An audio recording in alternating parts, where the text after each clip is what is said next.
To'pni qaytarib yubordi, ammo Buxoroning hujumi davom etmoqda. Yana yaxshi uzatma bo'ladi. Hozir yuqoridan rikoshet zarba, Ubaydullayev va gol! Gol!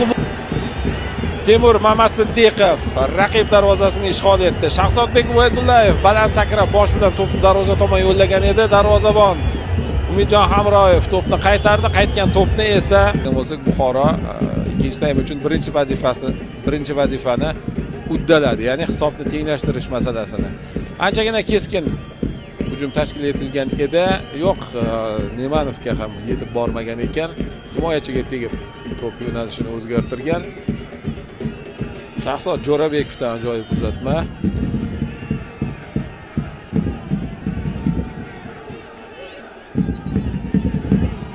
Va hisob 1-1.